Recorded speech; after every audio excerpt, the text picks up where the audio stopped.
going to talk a little bit about how we got to this point where we actually have the site open and are excavating it. It's actually been a multi-year process.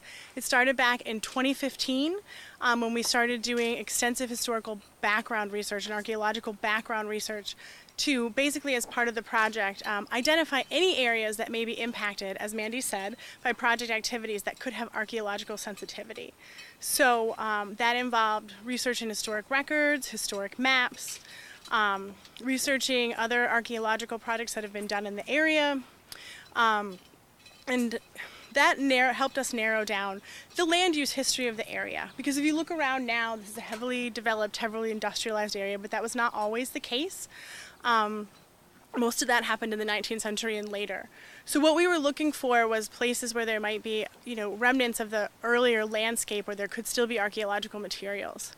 And one of the things that we did to check for archaeological sensitivity in the Norwalk River as well as in these areas was we worked with a geoarchaeologist and geologist to do a series of Geo Probes and vibrocores.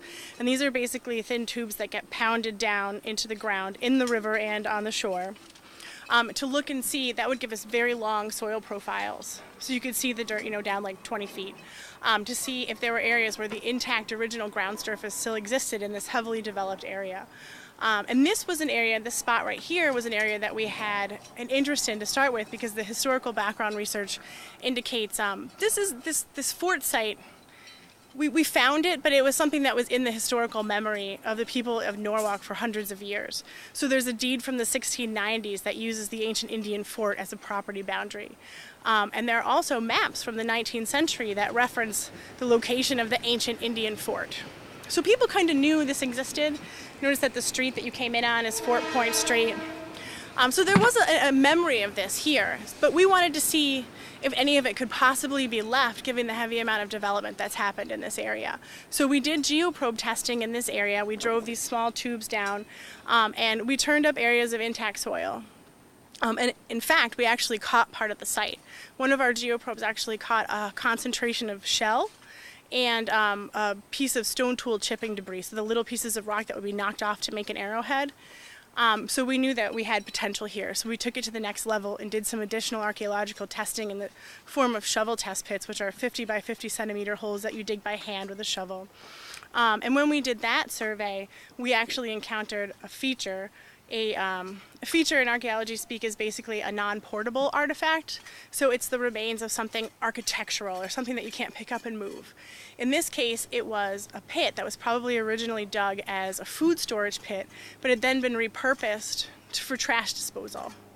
Because if you think about it, you're living in a fort with walls, in a small kind of area, and there's no place for your garbage to go, so one option is to bury it.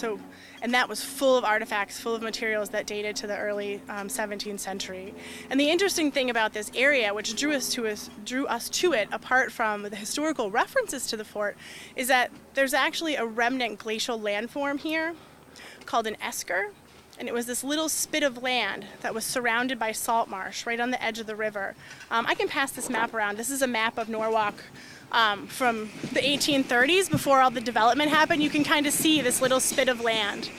And that's what we caught. We caught a remnant part of that landform, and that's where this fort was. And the Geo Probes really helped us to understand that we had a part of that remnant landform, because the fact that it was still there meant that the fort could still be there.